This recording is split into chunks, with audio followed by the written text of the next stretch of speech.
Buenas noches, qué bueno que nos acompaña. Estamos en Observatorio Cotidiano y hoy vamos a platicar, por supuesto, de calidad del aire y contaminación ambiental en la Ciudad de México. Bueno, no necesariamente nos vamos a limitar a la Ciudad de México, porque no todos los problemas que estamos viviendo hoy en la Ciudad de México derivan de actividades propiamente en la ciudad, pero vamos a platicar de qué es lo que está pasando en el país y particularmente en la Ciudad de México, también en Morelos y en otras zonas del centro del país tenemos problemas críticos de calidad del aire. Y para ello me van a acompañar esta noche en el estudio Telma Castro Romero. Ella es directora del Centro de Ciencias de la Atmósfera de la UNAM. Telma, muchísimas gracias. Muchas gracias, Mireya, y es un gusto estar aquí con ustedes. Muchísimas gracias. Está también Óscar Peralta Rosales, él es investigador del Centro de Ciencias de la Atmósfera, también de la UNAM.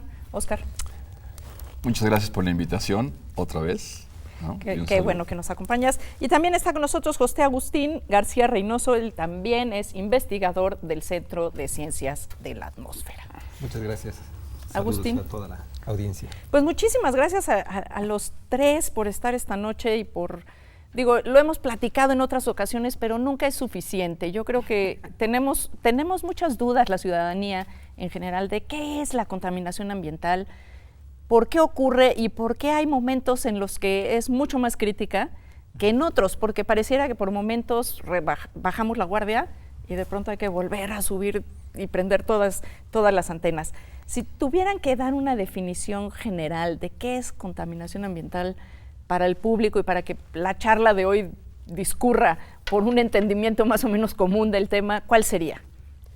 Bueno, empezaremos por contaminante, ¿no? Definir un contaminante. Sería que toda materia o energía en el ambiente, a la hora que interacciona con o con el aire, agua, suelo, lo transforma y hace que no sea útil para las actividades o sea agresivo para la salud o los ecosistemas. Sería eso un contaminante, y la contaminación sería un conjunto de contaminantes en el ambiente, ya sea aire, agua o suelo. O sea que casi cualquier cosa puede volverse un contaminante. Sí. En condición, exacto, en concentraciones. ¿Y cómo, esta es la parte de su expertise, cómo medimos la calidad del aire? Bueno, la calidad del aire en general en las ciudades hay unas contaminantes que le llaman contaminantes criterio. Y entonces a partir de esos contaminantes se forma una red, ¿no?, en las diferentes ciudades o alguna cosa así, donde tienen equipos especiales para medir esos 5 contaminantes, que es monóxido de carbono, los dióxidos de nitrógeno, el dióxido de azufre, el ozono y partículas. Y creo que es... son PM10 y PM2.5. Sí. Entonces, eso es lo que... Sí, entonces, las famosas, que ahorita seguramente vamos a hablar de ello. Entonces, se utilizan equipos para medir esos contaminantes, ¿no? Tienen cada uno sus diferentes técnicas, pero con eso se mide y se establecen ciertos criterios sobre todo basados en normas de salud, para exposición a los seres humanos y ecosistemas, pero sobre todo en salud para seres humanos, y se ponen límites, y entonces en términos de si se rebasa o no la norma, entonces se dice si ya estamos con un problema de salud o no, todavía no es un problema de salud, pero se mide con equipos en diferentes redes, ¿no? Que esa es la red de monitoreo que tiene en este caso la ciudad, digamos, ¿no? Sí. Óscar. Y bueno, de hecho, hacer otra pequeña precisión. En cuanto a contaminación, no solo hablamos de especies químicas, sino que también hay contaminación visual, contaminación auditiva, y pues abarca un montón de ámbitos. Entonces aquí la parte importante es que pues hay que tener mucho cuidado a la hora de ver cuándo hay un elemento que está en exceso o sobra dentro de un espacio, ¿no? Por ejemplo, ahora que estamos hablando de cómo se mide la calidad del aire, comenzó originalmente con 2 o 3 gases que eran monóxido de carbono, óxidos de nitrógeno y dióxido de azufre, pero conforme se iba complicando más la química en las urbes, sobre todo, se incorporó el ozono, se incorporaron las partículas suspendidas totales, luego se cambió a partículas que solo tenían 10 micras y ahora va a partículas que solo tienen 2.5 micras en diámetro. Entonces, Obviamente, conforme se va complicando y urbanizando los espacios, estos van haciendo o van fomentando la creación de contaminantes mucho más específicos y que en combinación pueden ser mucho más tóxicos que uno solo, ¿no? Ese es un gran tema, ¿no? La atmósfera como una especie de olla express en donde se cocinan, por ejemplo, el caso del ozono, ¿no? Sí. Sí, bueno, el ozono es muy particular, como comentaba Oscar, ¿no? Estas sustancias, los contaminantes criterios, son aquellos que tienen un efecto a la salud y por eso consideran criterio, porque los medimos en Estados Unidos, en México, en China, y este conjunto de 6 contaminantes son los que se utilizan para evaluar qué tan bien o qué tan mal, pero no significa que sean los únicos. Desafortunadamente también existen los tóxicos atmosféricos, ¿no? Está el benceno, 1,3-butadieno, otras sustancias que pueden inducir a largo plazo cáncer. En este caso estos inducen a corto plazo efectos, ¿no? Afectos agudos que se llaman. Tenemos irritación de ojos, garganta, en algunos casos pueden inducir la muerte prematura, no a la gente sana, sino a la gente que tiene algún problema cardiorrespiratorio. Las partículas sobre todo, un incremento en 10 microgramos sobre metro cúbico incrementa la tasa de mortalidad en 1%, un incremento de 10 partes por billón incrementa 0,8 la tasa de mortalidad general. Entonces tenemos estas sustancias que son importantes, ¿no? Que están en el ambiente, pero también nos faltan muchas otras que no tenemos, Sí, ¿no? Los hidrocarburos policíclicos aromáticos, que sí los medimos, pero no hay norma, ¿no? O hay benceno, tolueno, gileno. No hay norma para medirlos, no hay norma para saber cuánto es el límite. ¿Ni en México ni en el mundo? No, en el mundo sí en hay. el mundo sí los hay, ¿no? En Estados Unidos, en Alemania, Inglaterra, En los Francia. países más, que ya llamamos de primer mundo, la gran mayoría miden estos contaminantes que Nosotros habla. no solo no los medimos, sino que no tenemos norma, o sí los estamos midiendo y solo no tenemos norma. Yo creo que hay algunos, en el Centro de Ciencias de la Atmósfera, sí hay equipos y investigadores que están midiendo algunos de estos compuestos, ¿no? Pero son mediciones puntuales. Pero así como cuando se comenta en términos generales de una hay red, una de red, monitoreo. no, hay esfuerzos para empezar a medir algunos contaminantes como los compuestos orgánicos volátiles, que sí pero vuelve a ser otra vez mediciones puntuales y en determinadas épocas del año, ¿no? Nos falta mucho que aprender para hacer mediciones de otros contaminantes también en época de lluvia, porque la gran mayoría de nuestros estudios pues lo hacemos en época seca. Nos da muchísima información y hemos publicado varios de estos resultados en toda esta zona metropolitana y en algunas otras ciudades. Agustín ha hecho estudios en Guadalajara, por ejemplo, y tiene algunos resultados ahí, pero todavía nos hace falta bastante más estudios de estos contaminantes que no son los criterios, ¿no? Y para ello, para este tipo de contaminantes en particular, ¿qué necesitaríamos? ¿Que se ampliara la red, que se incorporaran? En primer lugar, que la norma de salud los considere, ¿no? Que hay una norma de salud que diga la concentración máxima permitida en ambiente es esta, porque sí hay para ambiente laboral, la norma de Secretaría de Trabajo y Previsión Social, la norma 10. Partes encerradas, ¿no? Sí, para fábricas, para fábricas Interiores. interiores sí están normados estas sustancias, ¿no? Pero no hay, esa misma sustancia no hay En para ambiente. en exteriores, ¿no? Primero tendremos que tener esa norma y luego las normas que nos ayudan a poder medir, ¿no? O sea, por ejemplo, comentamos de las normas de contaminación. La Secretaría de Salud saca las normas de límite máximo permitido, luego existe la Secretaría, la Sedesol o Semarnat o INEC, no sé, alguna de ellas debería sacar qué métodos se utilizarían para medir, ¿no? Y En general esos métodos no se traen de otros espacios o otros países en donde se utilizan estas mediciones, digo, para ahorrarnos un poco el proceso. Claro. Empezar desde diseño. De hecho, varias de esas normas están basadas, por ejemplo, en protocolos y normas de la EPA, de la Agencia Ambiental Estadounidense. Ahora, importar tal cual las normas no es tan sencillo y a veces no es tan práctico, ¿no? Por ejemplo, en calidad del agua, hay la norma para cadmio y algunos metales es muy baja porque está adaptada para Estados Unidos. Entonces, si se aplica eso para el norte del país, no aprueba nada. ¿Por qué? Pues porque la naturaleza misma del agua aquí en México es muy, muy distinta. Entonces, hay que hacer estudios, hay que validar, ¿no? Hay que comparar con otros métodos y luego hay que hacerlo la norma. Entonces, Lo mismo sucede para aire, ¿no? en aire Porque, pasa exactamente andamos buscando lo mismo. los estudios que avalen el que se ponga una norma de estas, ¿no? Entonces, la estrategia se tienen estudios con los estudios de la gente de salud emite una propuesta de norma, se evalúa la norma y luego se publica. Luego viene la parte de medición y luego la parte de reporte, ¿no? Y ahí viene también el diseño de los protocolos.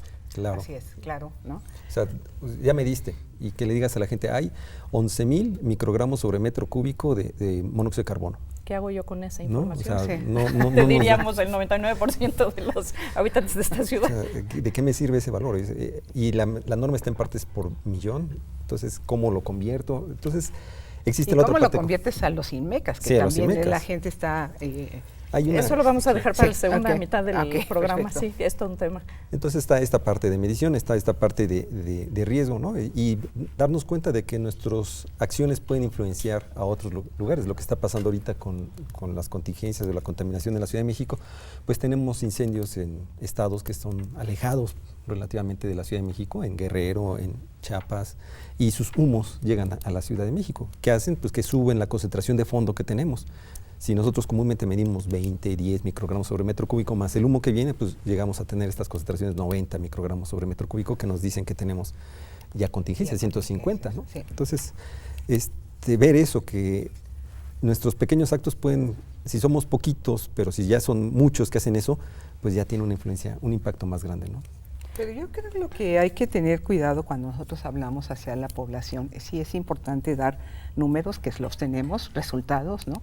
Pero yo creo que el mensaje que nosotros tenemos que dar a la población como científicos es, hay problemas, ¿no? Hay problemas en términos de cuidado del manejo de los bosques, etcétera, en este caso de los humos, que eso que fue lo que pasó la semana pasada.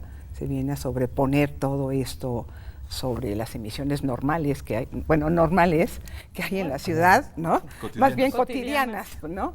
Más bien cotidianas, y eso, bueno, pues hizo que aumentaran el problema de calidad del aire. En particular de partículas, En particular ¿no? de Bueno, en especial partículas. de partículas. Y entonces, bueno, creo que lo que nos corresponde a nosotros como científicos es dar resultados no a la población, a los tomadores de decisiones y que ellos establezcan, como dice Agustín, pues empiecen a hablar sobre las normas o establezcan medidas importantes en caso de una contingencia. Pero ¿no? también yo creo que es importante que los científicos le hablen a la población y que la población nos vayamos educando, porque si no se hace radiopasillo y la información se empieza a confundir y todos nos quedamos con una enorme cantidad de dudas. Yo creo que también es muy importante que haya que aparezcan los científicos informando y explicando, porque luego nos dicen, pero no nos explican. Y yo creo que esa es una parte importantísima. Vamos a hacer una breve pausa. Usted ya sabe, tenemos que cortar aquí a la mitad, pero regresamos enseguida. No se vaya, estamos hablando sobre contaminación ambiental, en particular en la Ciudad de México.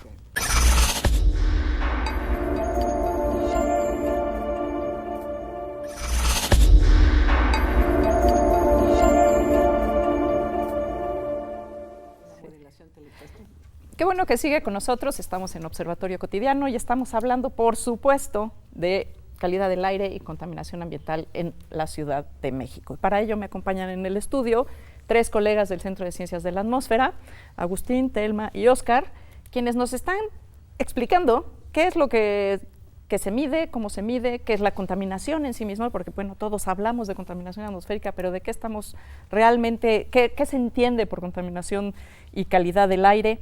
Y entonces, bueno, pues nos van a contar ahora un poquito de lo que vivimos esta semana, que fue pues difícil para todas las personas que habitamos esta ciudad, pero más difícil fue que se entendía poco, ¿no? Sí, para empezar, ¿qué son las PM10 y las PM2.5? Sí, viene del nombre en inglés, ¿no? Sí. Material particulado de 10 micrómetros y de 2.5. Y 2.5 micrómetros.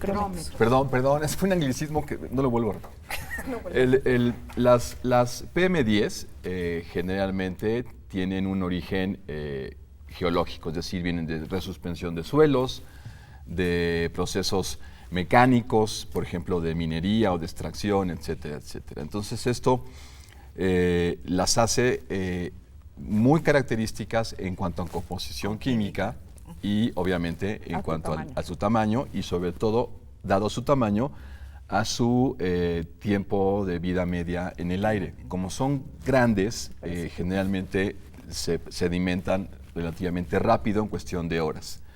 Las PM2.5, esas están vinculadas todas a actividad antropogénica, es decir, casi todas ellas vienen de procesos industriales o procesos de combustión per se.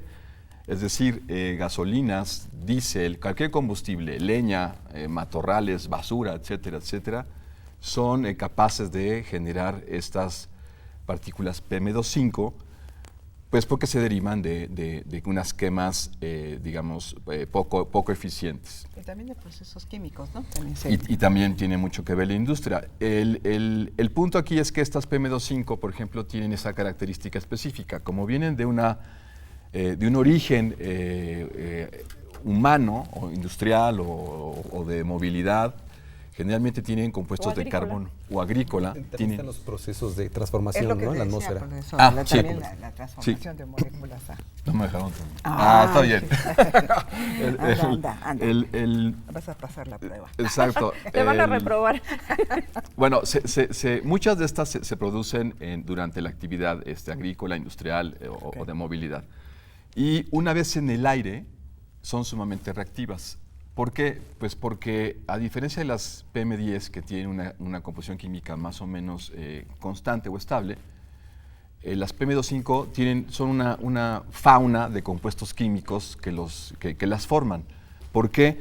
Pues dada su gran diversidad de origen.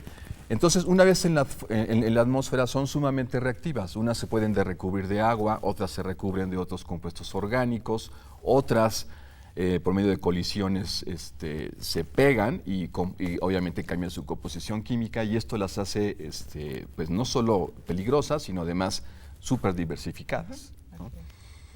En el caso, por ejemplo, que vivimos ahora con las contingencias, lo que tuvimos es un aporte fuerte de PM2.5 derivado de, parece ser que son incendios que quedaban en estados colindantes a la Ciudad de México. Y lo que decía Agustín es muy cierto. O sea, si amanecemos todas las mañanas en la Ciudad de México con una concentración de base, de fondo, de PM2.5 de 5 microgramos por metro cúbico, ahora ya lo teníamos en 15.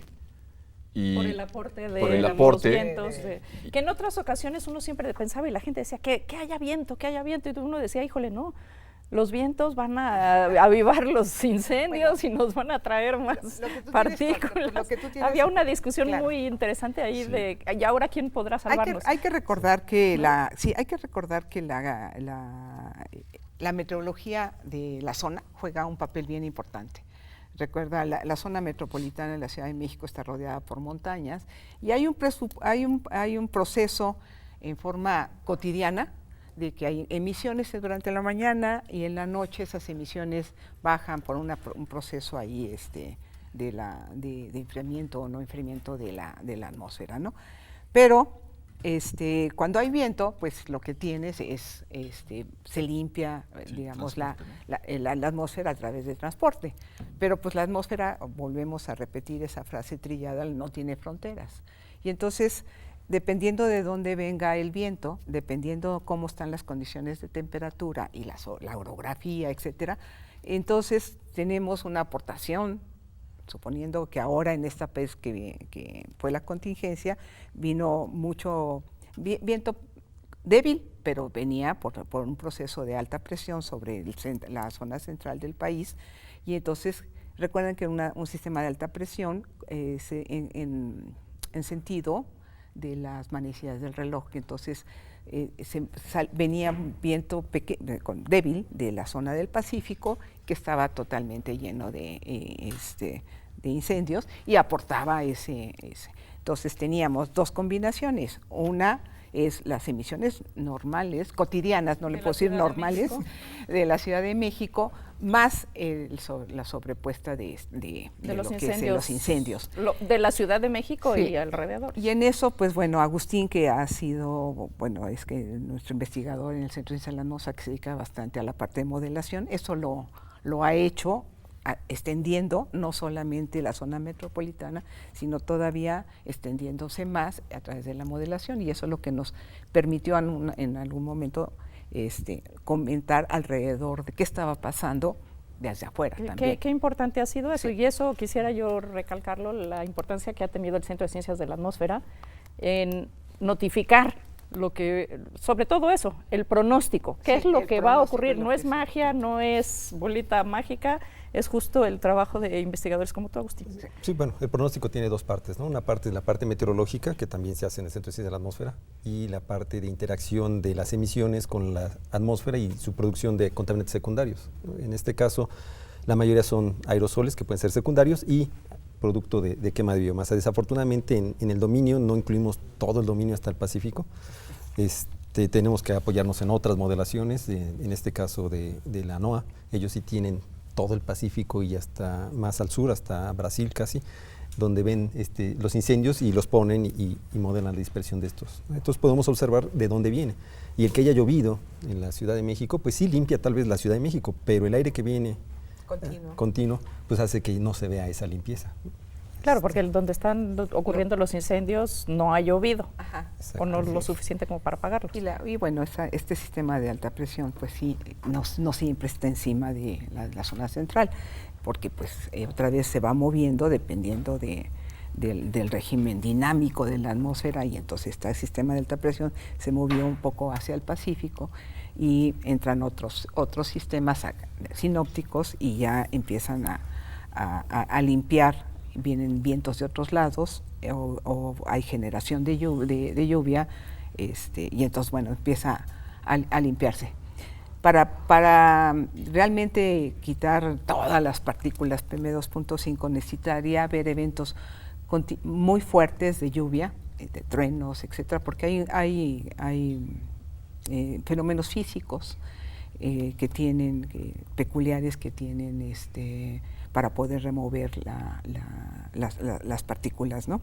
Hablamos del movimiento browniano, etcétera, que no quiero entrar en detalles, pero no necesariamente una lluvia como la que cayó la semana pasada, el miércoles o jueves, no recuerdo, que la gente esperaba que se limpiara. Sobre todo a los que le cayó encima, porque sí, parece que solo llovió en Coyoacán, ¿no? Sí. Y se estaban entonces fueron fuertes, pero en determinados lugares, no toda en la zona metropolitana, y entonces pues están estas partículas que no necesariamente se remueven todas con una lluvia de repente, ¡pum!, y ya, ¿no?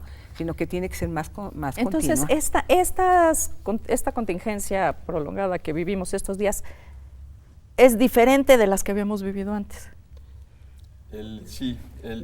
Hace 2 de años. las que ya nos conocíamos, Sí, digamos. de la última generación de contingencias, la de hace 2 años parece que fue ocasionada porque hubo ahí un fallo en la Corte y permitió que circularan muchos más automóviles de los que se tenía comúnmente en circulación en la ciudad. Esto disparó todas las emisiones de la ciudad, y lo que hizo fue que pues aumentaran los contaminantes y por lo tanto se acelerara la fotoquímica para formar ozono, ¿no? Entonces nuestro principal enemigo de hace 2 años fue el ozono. El año pasado, quizás algunos recuerdan, pero otros no, tuvimos una contingencia que duró 4 días casi. ¿Sí? Comenzó un martes. Cabe duda que las malas noticias se olvidan pronto.